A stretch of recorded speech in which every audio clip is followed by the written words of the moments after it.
Buenas noches y bienvenidos un día más a Susurros Jurídicos.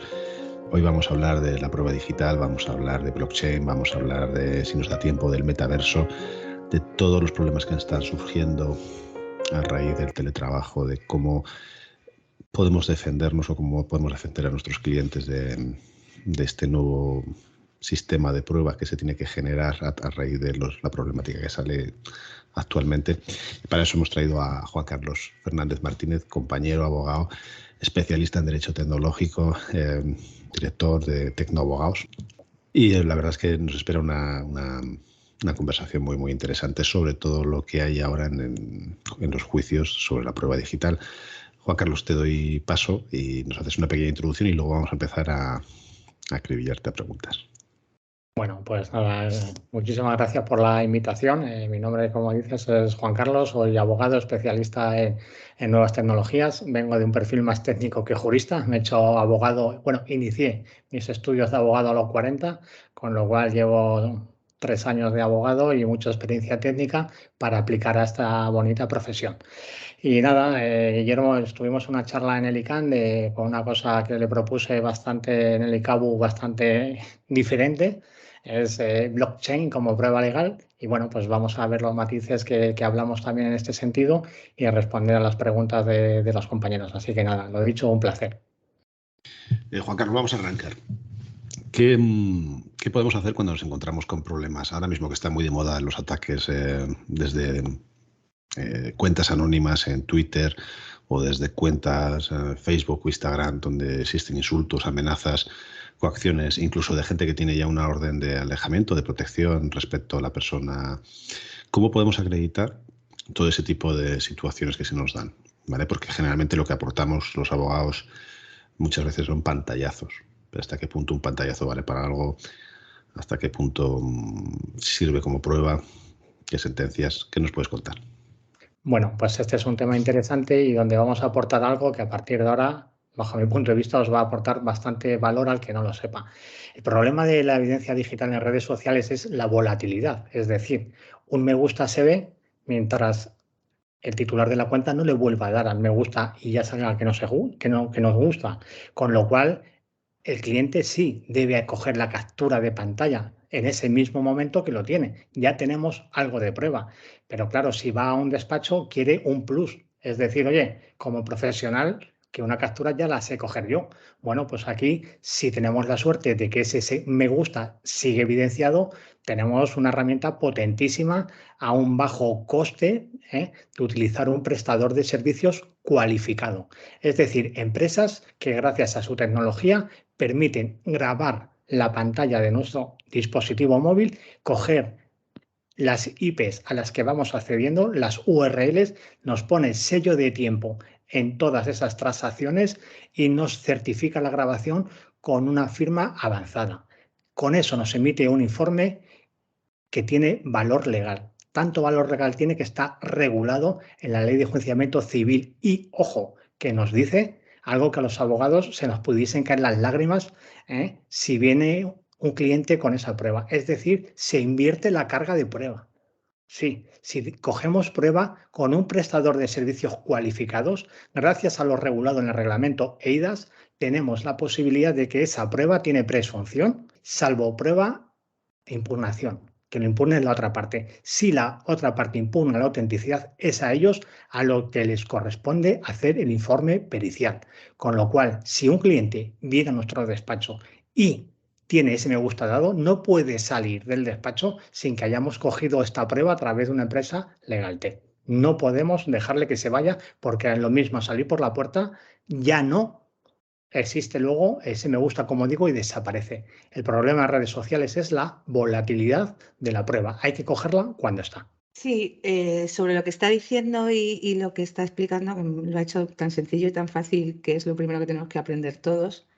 También decir, y yo lo utilizo mucho cuando estoy en un juicio, me pasa mucho, yo también soy experta en derecho tecnológico, me gusta mucho y demás, intento preparar siempre la prueba bien. Y ha habido un tiempo durante el que los compañeros, cuando empezamos a impugnar los documentos y los pantallazos, no saben esto que tú estabas explicando. Y de repente todo el mundo se puso a impugnar, sin ser consciente, que, como tú dices, la ley de enjuiciamiento civil dice lo que dice y que además no solo tienes que demostrarlo, sino que cuando pasa te va a tocar pagar la pericial. Con lo que hay que pensarse mucho. Y quizás multa. Y quizá multa, efectivamente. Esto es lo que yo quería puntualizar. Vamos a ser serios cuando nos ponemos con prueba digital y vamos a ver y a escuchar lo que tú estás diciendo, porque ojo, que esto tiene una repercusión que puede perjudicar mucho a tu cliente.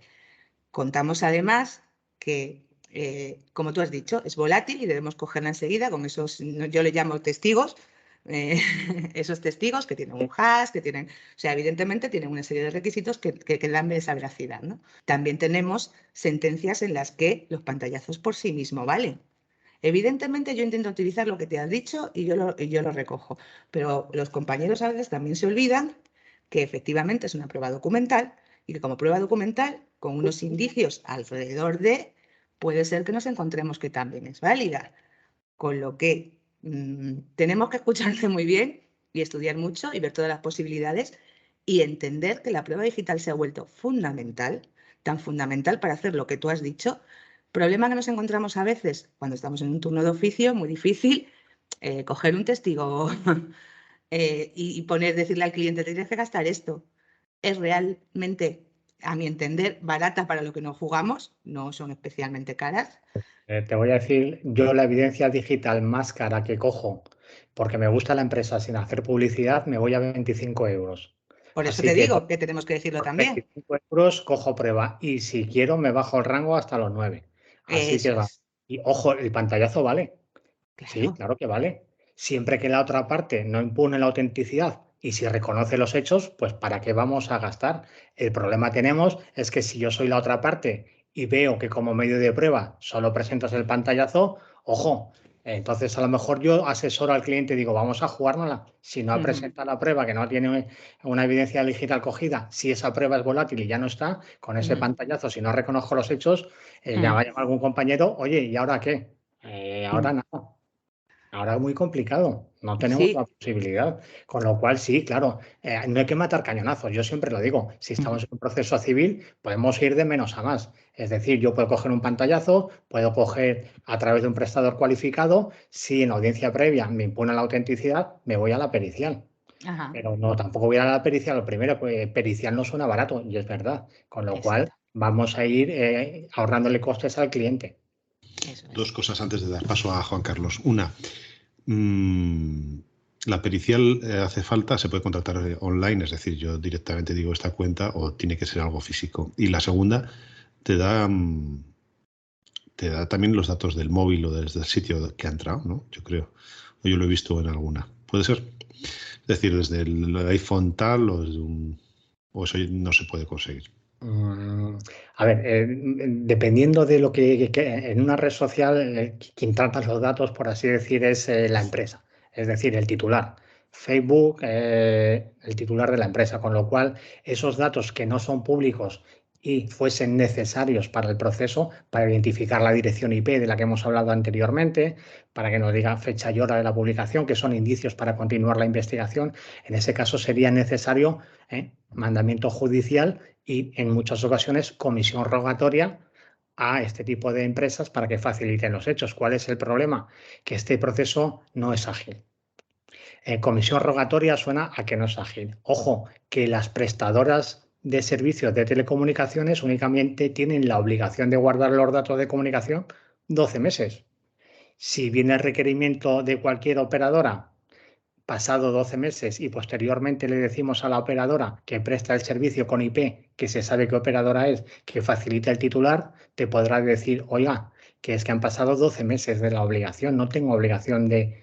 Con lo cual ya no somos capaces de llegar ahí. Por eso tenemos ahí una vía, que efectivamente existe la posibilidad de requerirle a la autoridad judicial que emita mandamiento judicial habilitante para que se facilite la dirección IP del titular desde que se ha hecho ese tipo de comunicaciones. Pero si este proceso no se resuelve de manera ágil, nos vamos a ir que cuando tengamos los datos, la prestadora de servicios de telecomunicaciones no va a mantener el titular de la dirección. JR, yo creo que tenías tú una pregunta.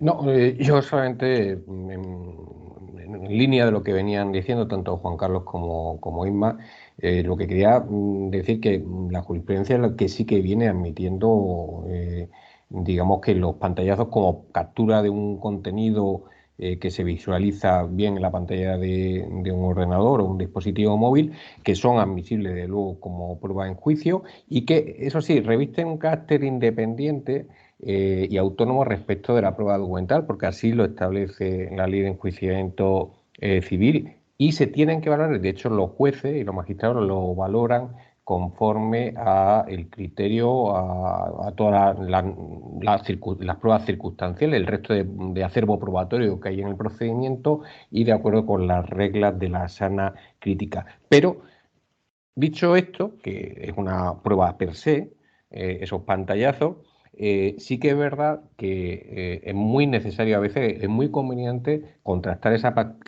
captura de pantalla con una prueba pericial, informática o tecnológica para descartar cualquier eventual manipulación, que no olvidemos que hay muchos programas que manipulan el contenido de, por ejemplo, un Twitter, un WhatsApp, una conversación de WhatsApp. Hay programas específicos que ahora mismo yo en un minuto puedo hacer una conversación entre Juan Carlos y yo mismo donde me está inventando ese contenido y eso después lo puedo presentar. Es verdad, y eso me uno a lo que dice, a lo que ha señalado Inma, en el sentido de que, claro, si directamente impugnamos un pantallazo sabiendo que hay una realidad, hay un trasfondo de realidad y que se va a presentar y que va a haber una prueba de vericidad. Imaginaos una conversación de WhatsApp que se presenta el pantallazo y después se va a presentar esa prueba informática, después puede haber esas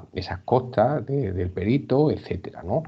Pero per se los pantallazos son o constituyen prueba en un procedimiento.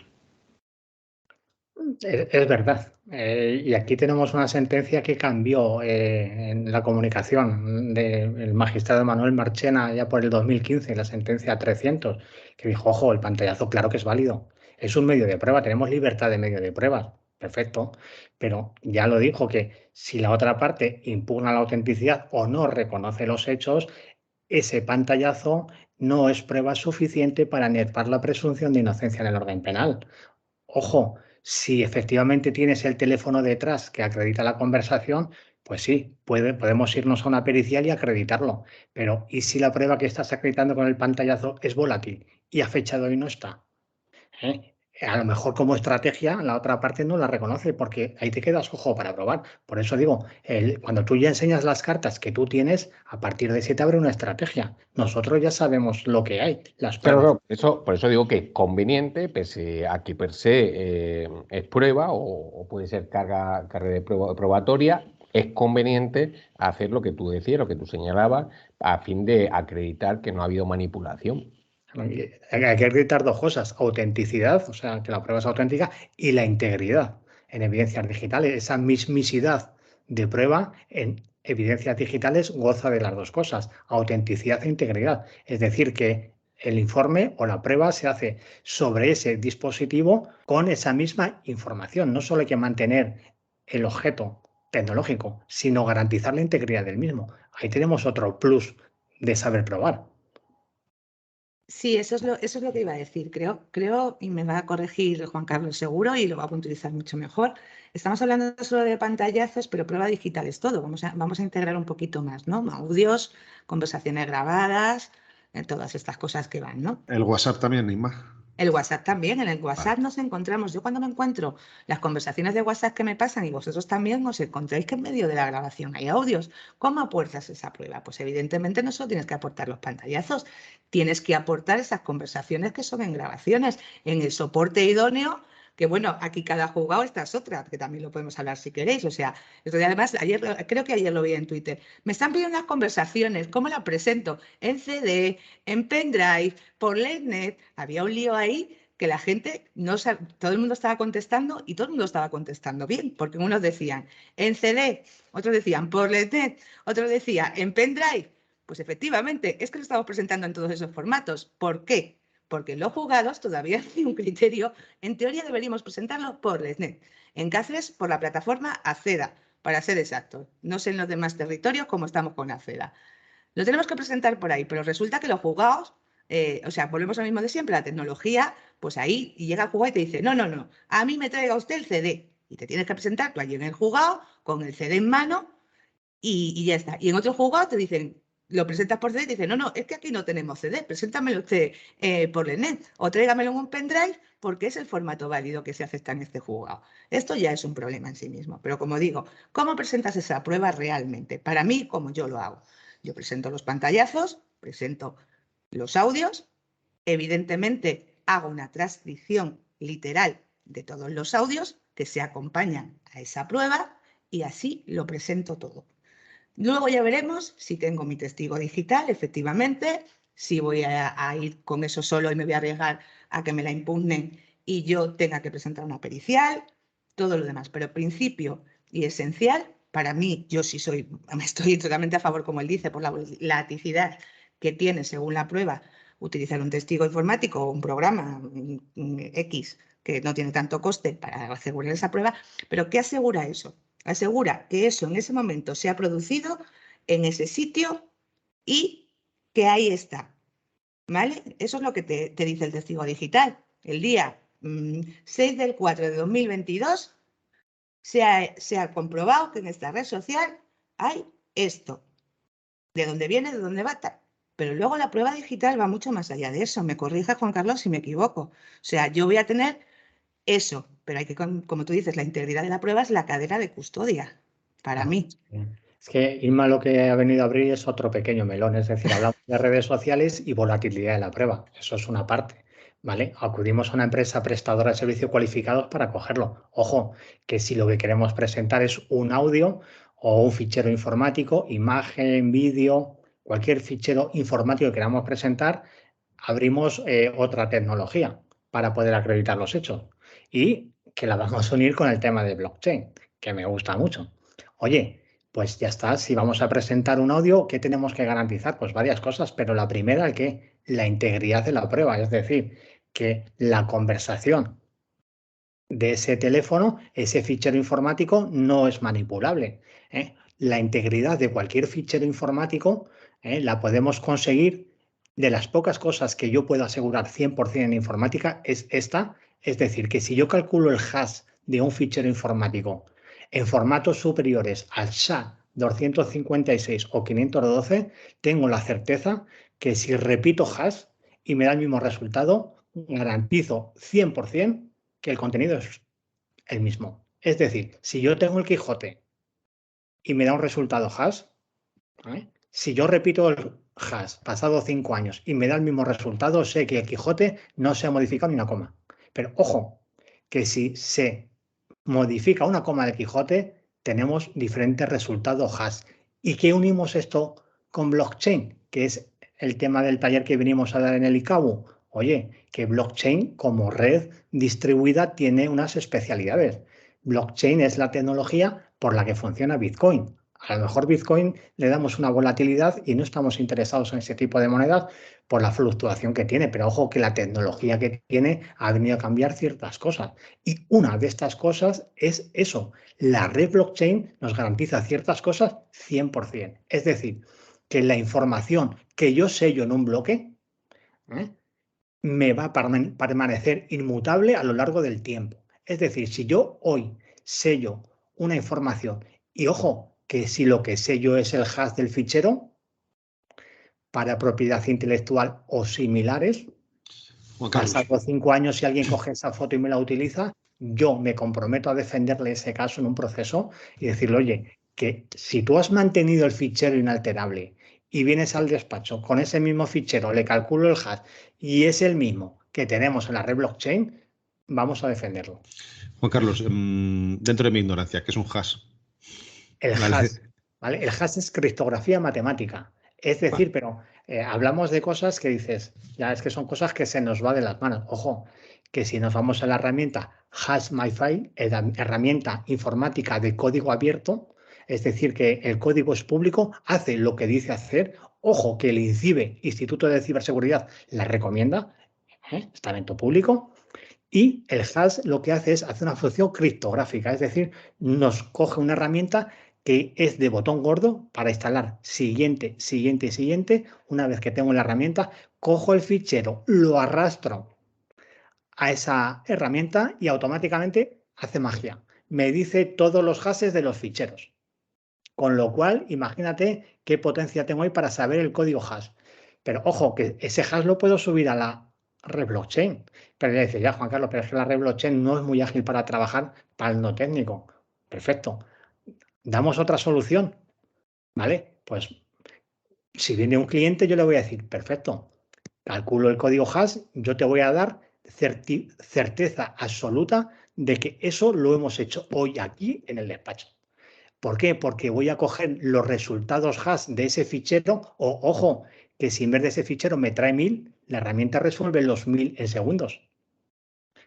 Yo le doy luego a exportar a fichero TXT, me convierte todos esos hashes y los metadatos del fichero, nombre, capacidad, me lo convierto a un formato TXT, ojo, lo convierto a fichero PDF, le meto firma electrónica y garantiza la integridad del contenido.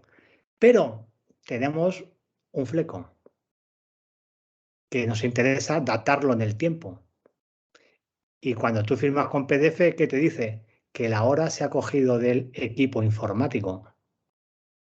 Pero ojo que por la friolera de 0,022 céntimos podemos coger un prestador de servicios cualificados y que nos ponga un sellito del tiempo y que en vez de poner que la hora se ha cogido el equipo informático, nos diga que la hora la certifica la empresa X, que es prestadora de servicio, y esa hora no es manipulable. Con lo cual cerramos el círculo en algo que no es técnico, en algo que cualquiera de los que estamos aquí con la firma de abogados podemos resolver.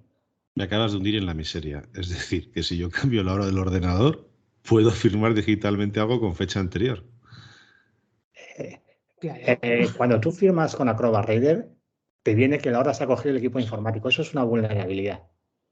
Y no se podría acreditar nunca esa vulnerabilidad. Es decir, no se puede acreditar porque no se tiene acceso, tienes acceso al documento, no al equipo, con lo cual eso queda cojo. Vale. La primera. Mira, hoy he aprendido algo muy importante, Juan Carlos. Yo te digo más, Willy, mis firmas de tiempo, o sea, mi firma de mis demandas y todo lo que yo presento en el juzgado está sin firma de tiempo. Se puede quitar la firma de tiempo. Me resulta tan absurdo ponerla que yo la tengo quitada, porque realmente, como él dice, efectivamente no acredito nada en realidad. De todas formas, la firma de tiempo en las demandas, por ejemplo, es completamente absurdo y no sirve para nada. Que me refiero, sí, efectivamente, por eso te digo que yo es tan absurdo que lo tengo quitado. Bueno, quiero decir que a mí me da igual que aparezca, ¿no? De hecho, hay veces que he hecho el escrito unos días antes y se presenta unos días después, por ejemplo. Pero lo que vale a los efectos del juzgado es la presentación. Es cuando lo presentas. Esa es lo que... Por eso eso sí que no puede... En principio, todo se puede manipular, pero en principio no puede manipularse. Yo tengo una pregunta. Dime. Sí, perdón, Juan Carlos, dime. No, aquí lo que íbamos que sí, que efectivamente por la net es independiente la firma, porque no Claro, es lo que exactamente. Absolutamente. Lo que estás diciendo es en el Acrobat, que en efecto es un programa. Que si yo quiero acreditar algo a lo largo del tiempo y es importante la fecha en la que se hace la firma, no me vale la que viene por defecto. Tengo que hacer un plus. Ese es el detalle. Yo tenía una pregunta, que un poco variando la cuestión. ¿Qué opinas sobre los cotejos que se hacen por los letrados, las letradas de Administración de Justicia, de esas pruebas digitales? Porque muchas veces cuando se presenta un audio, cuando se presenta esos pantallazos de los cuales hemos estado hablando antes, lo que se viene a hacer en muchos juzgados, pues que se coteje, que se traiga el dispositivo móvil y se coteje por el letrado, por la letrada de la Administración de Justicia. Eso es lo que se hace, en vez de enviarse, por ejemplo, a la unidad de informática de la Guardia Civil o de la Policía Nacional a fin de que determine que, en efecto, el contenido se corresponde, el pantallazo se corresponde al contenido del dispositivo. ¿Qué opinas sobre ese cotejo que hacen los letrados? Pues bajo mi punto de vista hay que estudiar el caso, pero es vulnerable. Y te voy a decir por qué. Porque hay varios papers en este sentido de peritos informáticos que yo he hablado con alguno personalmente. Cuando tú te muestran un teléfono de WhatsApp y tú abres el WhatsApp del teléfono, eso es un frontend, es decir, es el frontend del dispositivo y lo marca. Pero eso que refleja la base de datos que hay detrás de WhatsApp. La base de datos de WhatsApp no es manipulable en un dispositivo que no está ruteado, es decir, en estado de fábrica. Si tú tienes tu dispositivo ruteado a estado de fábrica, existe posibilidad técnica de modificar la base de datos y hacerlo, con lo cual ese cotejo visual del dispositivo podría ser manipulable. ¿Por qué? Porque hay que hacer una comprobación de si ese dispositivo está o no está ruteado. Y eso no es así de fácil. Y además es mucho más caro. Hablando de los precios que hablas, un letrado de la Administración de Justicia, una hora de trabajo es mucho más caro que un certificado de lo que me estás hablando. Sí, pero es que aquí el certificado ese tampoco nos lo resolvería, Guillermo. Ese es el problema. Vale. Es lo que decimos, hay que conocer el detalle. El certificado vale para ciertas cosas, pero no vale para todo. Claro, eso es lo que yo quería puntualizar, que una cosa es el certificado en el que se acredita, como muy bien dice, una prueba volátil, y otra cosa, en cuanto a la integridad de la prueba, de dónde viene, dónde no viene, la cadena de custodia y todo lo demás, es una prueba pericial que, como él dice, nos garantiza otra serie de cosas. Eso es lo que tenemos que saber bien los letrados y diferenciar bien los letrados. Por eso se agradece que haya compañeros como Juan Carlos que nos expliquen las diferencias, porque son diferentes pasos que hay que asegurar muy bien. De que yo no sé en vuestras plazas, pero aquí los labs se niegan a hacer las transcripciones de las conversaciones de WhatsApp y te dicen que las aportes tú como letrada transcritas en un PDF, simplemente. En Cáceres se hacen, ¿eh? Yo el otro día hice una. Hice una de una conversación de WhatsApp y después además también presenté una grabación en formato digital, que me la pidieron en formato digital en CD. Bueno, la presenté por la plataforma que ha dicho Inma y también tuve que llevar la transcripción, lógicamente, de la conversación y después se hizo el cotejo delante de ambas cosas delante de la letra de la Administración de Justicia. Antonio, tenías una pregunta. En un momento determinado de la conversación, que era un poco el objeto del programa de hoy o uno de ellos, has empezado a hablar de blockchain. Para ti, evidentemente, o para Inma, por lo que estoy viendo, ¿no? La pregunta que te voy a hacer resulta casi ridícula, ¿no? Pero pensando en la gente que nos está escuchando, ¿no? Y que su nivel digital sea tan bajo como el mío, ¿no? ¿Qué es exactamente el blockchain y, sobre todo, qué utilidad puede tener para un despacho pequeño? Es decir, el despacho medio de un abogado español que es uno o dos compañeros en una ciudad media. ¿Qué utilidad real puede tener, Juan Carlos? Blockchain es la tecnología con la que funciona el Bitcoin, es decir, nos da la tecnología que nos evita ese tercero de confianza que digitaliza las transacciones. Es decir, en un banco yo tengo 2 euros y si te paso uno, queda uno. Y eso está reflejado porque es el banco el fedatario. ¿Qué hace blockchain? Evita ese fedatario y evita el doble gasto. Es decir, gracias a que la comunidad de usuarios saben que tú tienes 1 euro y ha transferido uno, validan esa operación con esos mineros y entonces queda reflejada en ese bloque. Blockchain lleva mucho tiempo y no ha sido manipulable. ¿Por qué? Porque une el haseo de cada fichero con la complicación de algoritmos que cumplan ciertos requisitos. Y cada 10 minutos o menos, dependiendo de la red blockchain, sellan el bloque, con lo cual una vez sellado el bloque ya no es vulnerable. Y no pueden vulnerar un bloque porque un bloque se continúa con el hash de ese bloque con el siguiente, con lo cual hay esa trazabilidad técnica que lo resuelve. Respecto a la segunda pregunta, ¿qué puede hacer un pequeño despacho con blockchain? Bueno, pues primero, innovar. Y técnicamente, con blockchain ahora se pueden hacer muchas cosas. Tenemos ahora los no token fungibles, es decir, un token unido a una imagen única que la gente paga dinero por ella.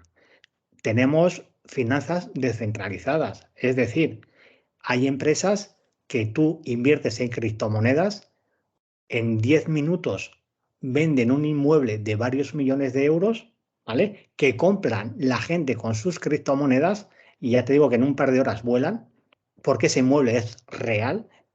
En el contrato que tú ya firmas te dice que se va a comprar a ese precio, se va a alquilar 2 años y a los 2 años se va a poner a venta y a los 2 años, cuando se hace eso, a coste de clic, devuelven a miles o millones de usuarios el porcentaje que han invertido.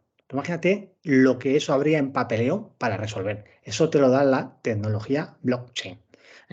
Vale también para hacer ICOs, es decir, monedas digitales. Yo, mi negocio, digo que vale 5 y me invierten a través de criptomonedas que yo luego, si quiero, puedo sacarlas al mundo real y las convierto en cash y las paso a euros. Pero sobre todo la tecnología blockchain, el uso que yo le veo legal es garantizar la integridad de la información, es decir, ese fedatario público en el entorno digital que nos vale para nuestras transacciones.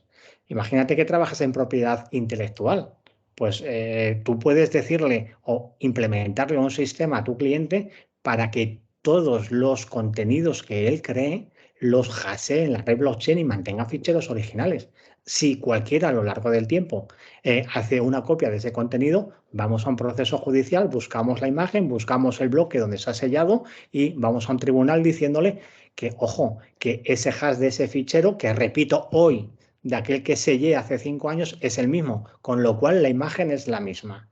Y a partir de ahí, que la otra parte pruebe. Yo ya he acreditado mi presunción al derecho de paternidad en propiedad intelectual. Ahora prueba tú el tuyo y dátalo en el tiempo. Y esto en España, que me conste, no se ha hecho, pero ya se ha hecho en China hace unos años, 2018 creo que fue, y efectivamente el tribunal entendió lo que dijimos, porque como ha dicho antes José Ramón, las reglas de la sana crítica las tiene que aplicar el tribunal. Ojo, que el medio de prueba blockchain es un medio de prueba legal. Yo tengo libertad de medio de prueba.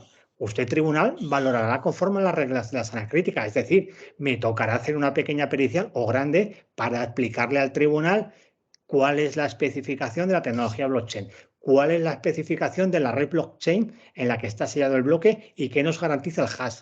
Con eso yo me voy a un tribunal a defender. Juan Carlos, ¿es el registro mercantil, el registro de la propiedad internacional del futuro? Es decir, ¿esto va a acabar con el registro clásico de...? No, porque no está regulado y no porque no está en control de las autoridades.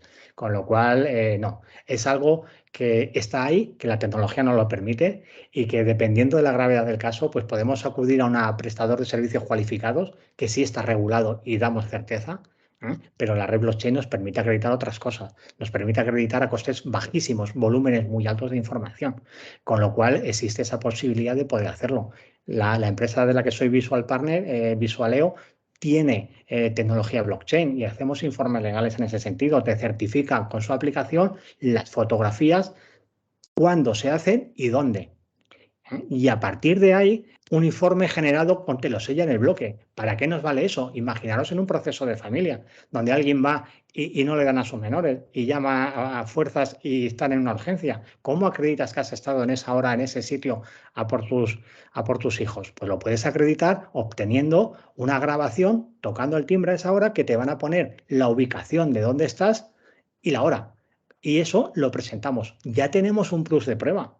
Porque si hacemos ese vídeo y lo presentamos, vas a decir, vale, la grabación está hecha, pero ojo, ¿y cuándo?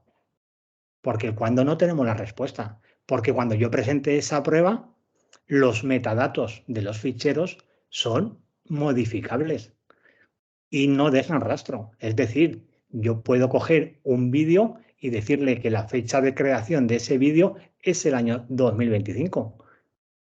Y no va a haber rastro para dejarlo. Con lo cual, el saber el detalle en la impugnación de este tipo de pruebas, ¿qué nos viene a saber? Como decíamos, oye, que si la otra parte del abogado entiende, cuidado que si nos impugna, nos puede impugnar con conocimiento de causa.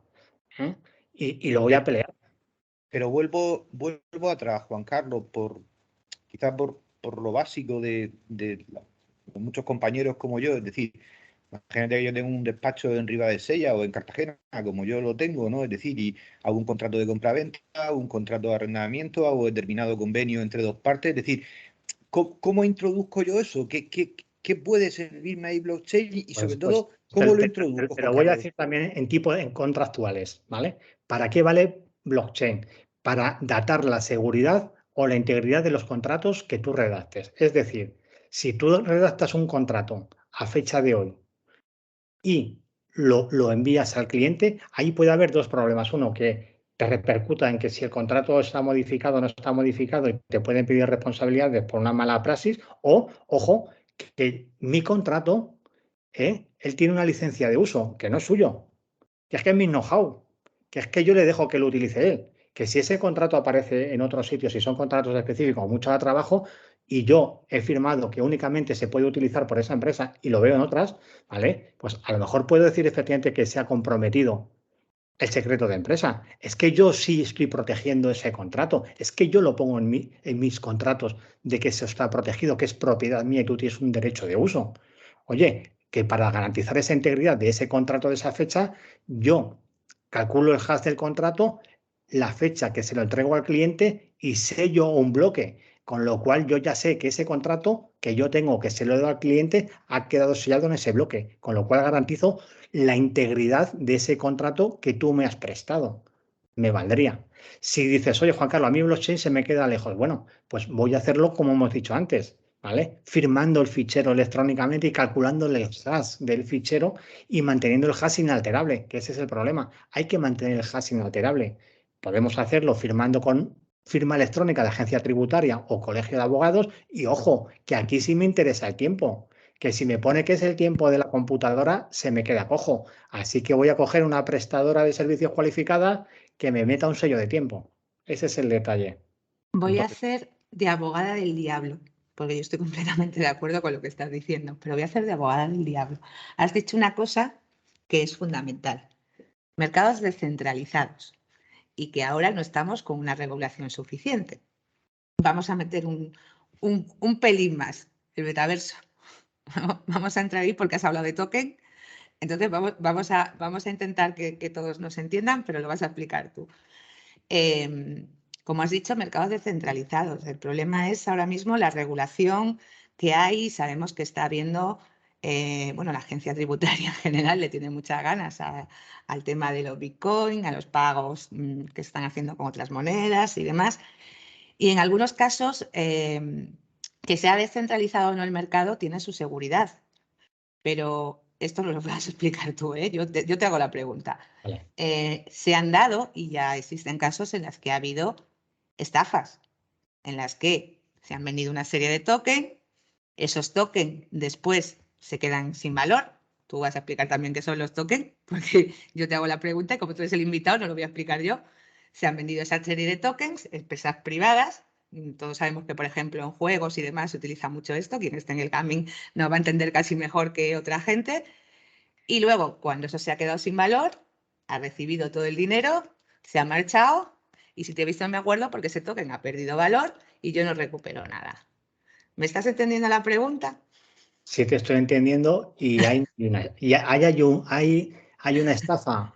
Pues te voy a decir, difícilmente. Hay una inversión que no tiene valor. Que el fin era de estafar, seguro. ¿Vale? Que tú tienes un token, ahí lo tienes. Que no vale nada, pues cuando suba lo vendes. Que no va a subir porque no hay proyecto, claro. En el mundo de blockchain entiendo, o de las monedas cripto, hay varios tipos de estafa. ¿Vale? Primero, aquel que, como tú dices, crea una ICO, que es una ICO, una Initial Coin Offering. Es decir, yo digo que voy a crear una empresa. Y digo, necesito tanto dinero para crear esa empresa y creo un paper y le meto todo el dinero a la gente que invierte, el 70, el 80 o el 80% en publicidad. Perfecto. Entonces, ¿qué pasa con la gente? Que le interesa e invierten. ¿Por qué se invierte mucho en cripto? Porque se diversifica la inversión. Si yo me la juego toda Bitcoin y baja, me quedo sin nada. Si diversifico, tengo posibilidad de ganar. Con los cuales las ICOs se ha ganado mucho dinero cuando detrás realmente había un proyecto bueno. ¿Qué pasó en el año 2018? Auge de las ICOs, que casi todos eran, como estamos diciendo, no había un trabajo detrás. Casi toda la inversión se metía en publicidad y cuando la ICO salía, el 20, el 30% se lo quedaban los organizadores y efectivamente te daban tu token, es decir, esa monedita que tú tienes con un apellido, pero no tiene valor. ¿Por qué? Porque no está la empresa creada detrás. ¿Pero te han estafado? Pues probablemente sí. Pero ¿qué es lo que está pasando? Difícil de acreditar la estafa. Y ojo, que hablamos de mercados descentralizados, que lo mismo la empresa, vete tú a saber en qué parte del mundo está creada, sí lo está. Pero ojo, que hay más tipos de estafa.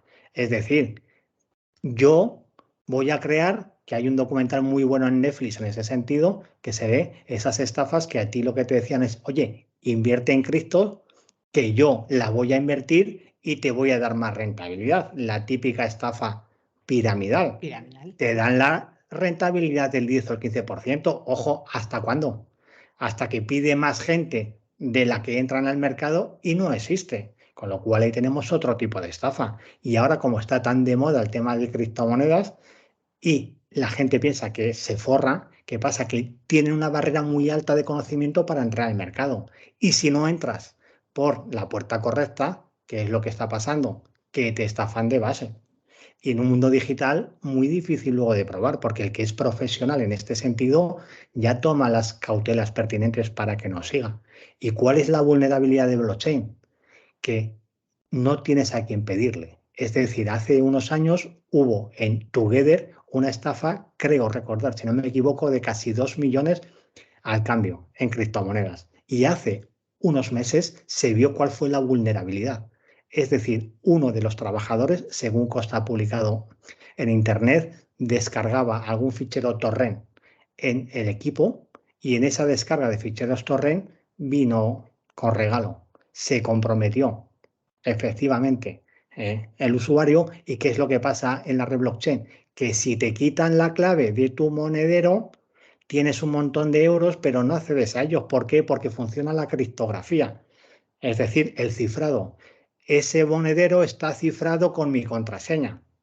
Y no hay ninguna manera de acceder a ese monedero sin contraseña. Con lo cual, si se me compromete la contraseña y el malo me la cambia, se me ha quedado con el monedero. Y dices, hombre, ya, pero Juan Carlos, le puedes seguir el rastro. Ya, pero es que el mundo es muy grande. Y yo me voy a un exchange, lo cambio a tipo de moneda y lo vuelvo a invertir en otra y así en 2 o 3. Y ahora vete y busca. Muy complicado.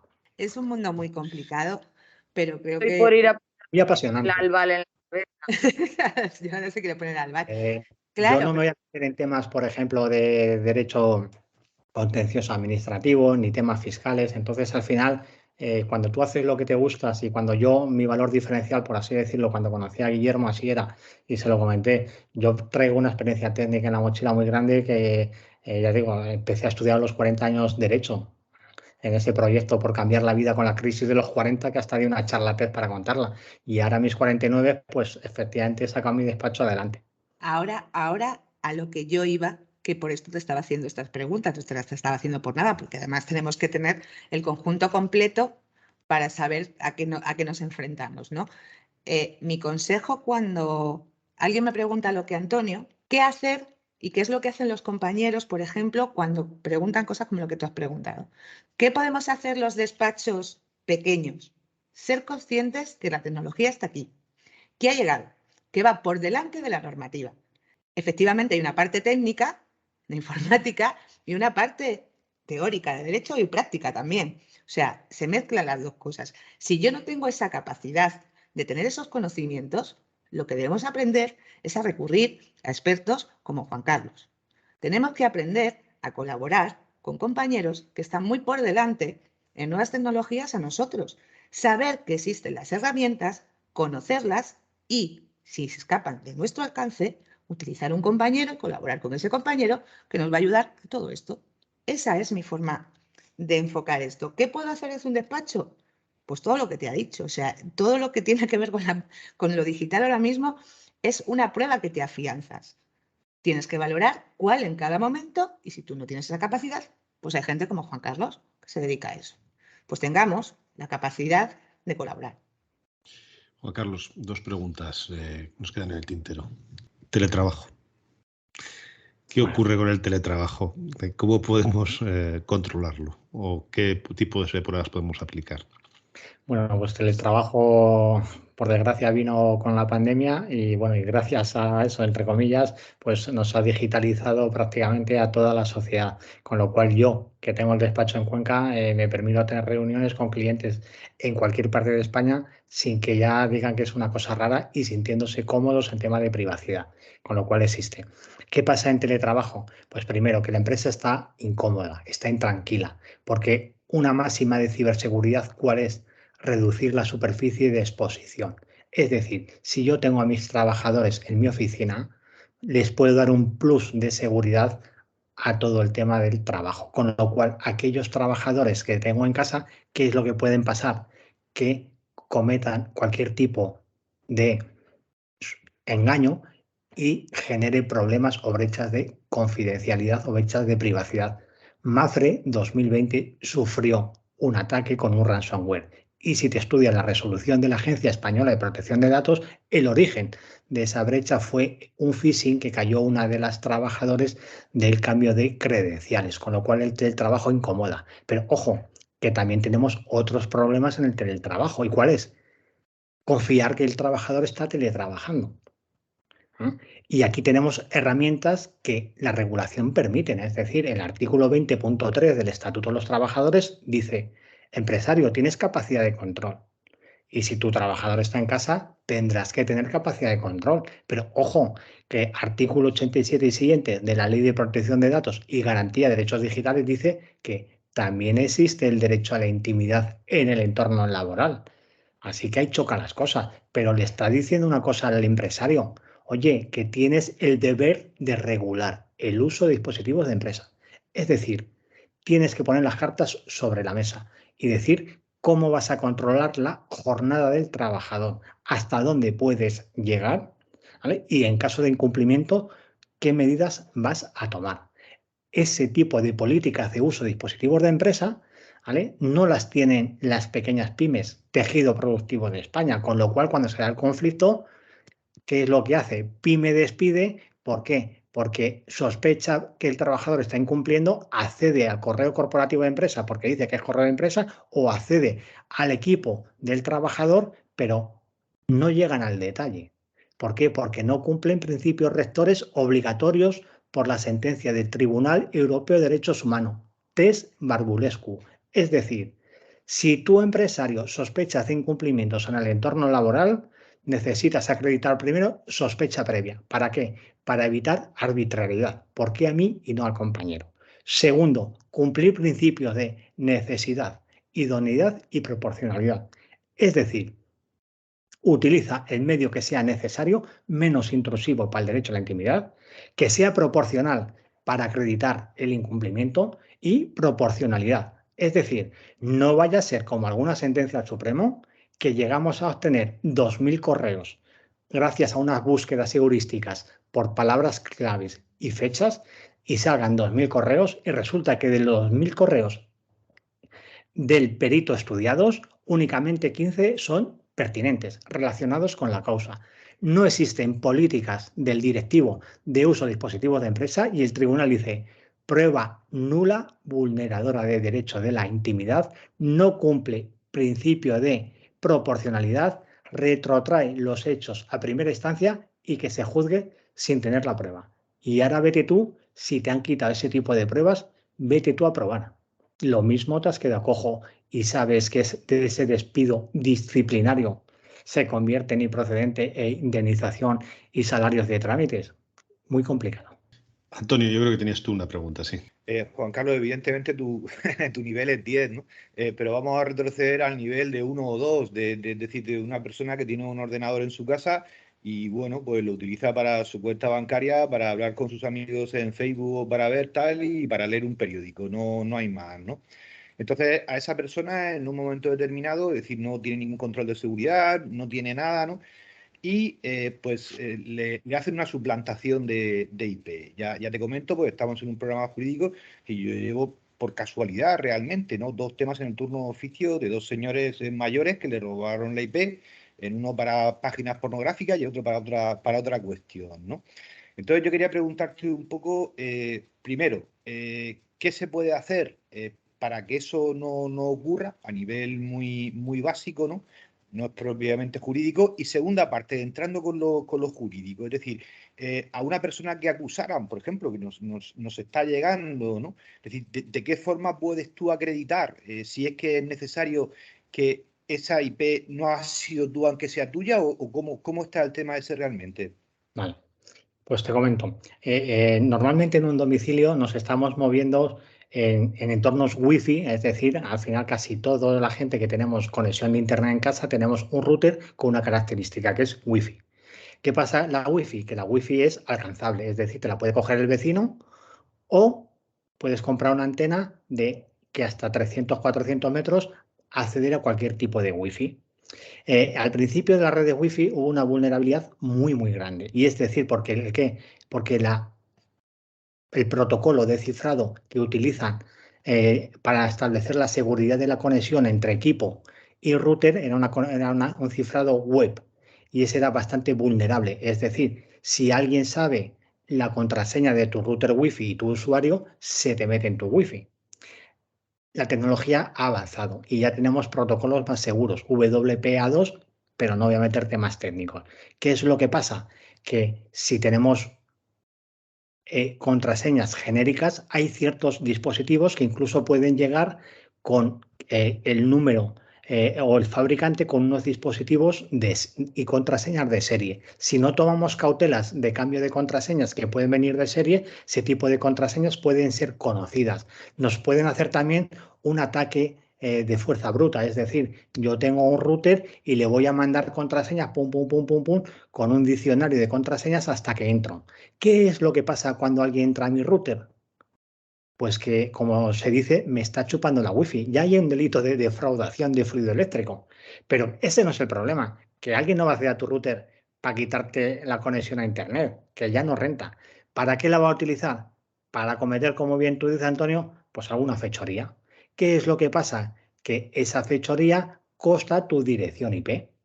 Con lo cual, de esa dirección IP, de esa fechoría, van a tirar del hilo. ¿Y a dónde van a llegar? Pues una vez que se le pide al titular de la operadora esa IP con esa fecha y hora, ¿dónde se llega? A tu domicilio. ¿Qué es lo que pasa? Que ya hay jurisprudencia en este sentido. Y dice, ojo, que una dirección IP asociada a un hecho delictivo no es prueba suficiente para enervar la presunción de inocencia. ¿Por qué? Porque puede estar el router comprometido. Es decir, tiene que haber un plus, un esfuerzo más de investigación para poder determinar que ese router no está comprometido. Si únicamente el hecho acusatorio de un ilícito penal es a través de la dirección IP, y hay jurisprudencia en este sentido que dicen que efectivamente, debido a que puede ser una vulnerabilidad del router, podría ser un hecho comprometido. ¿Cómo se podría acreditar? Pues efectivamente, el router tiene luego conexiones con direcciones MAC de equipos informáticos. Es decir, cada equipo informático o teléfono móvil que se conecta al router tiene una dirección de una tarjeta de red. ¿Vale? Si en el router que yo analizo resulta que hay una tarjeta de red que no es un equipo que está en mi casa, evidencio que se me ha comprometido el router y un malo me está chupando el wifi. Con lo cual, a ese es al que hay que buscar. ¿Qué es lo que pasa? Que con esa tarjeta de red necesitas tener el dispositivo para tenerlo. Y si decimos que puede estar a 500 metros, no lo acreditas, pero por lo pronto tú te quitas de la responsabilidad. No sé si te aclara, Antonio, el tema. Sí, perfectamente. Lo has hecho de forma muy, muy sencilla. Muchas gracias. Pues yo creo que solo nos queda una pequeña introducción. Llevamos escuchando lo del metaverso, Juan Carlos, y es una curiosidad. Realmente es tanto como lo que dicen, que ya hay 50 millones de personas en alguno de esos mundos del metaverso. Realmente es tan fácil entrar, es tan divertido, se pueden hacer negocios de verdad. ¿Tú qué sabes de eso? Cuéntanos como cotilleo. Bueno, pues a ver, el metaverso a los que estamos aquí casi que se me va a quedar un poco lejos, la verdad. Porque cada vez estamos más saturados de herramientas de trabajo para meternos en el metaverso. Somos más de tocarnos en el mundo real. Pero bueno, vienen nuevas generaciones que a lo mejor sí viene. Y efectivamente ahí hay un pastel bastante grande para comerte. Imagínate, Guillermo, qué información tan útil sería de que si yo estoy paseando por una avenida y me paro a ver un libro, ¿qué posibilidad tiene esa empresa de que yo compre el libro si sabe que lo he mirado en el escaparate?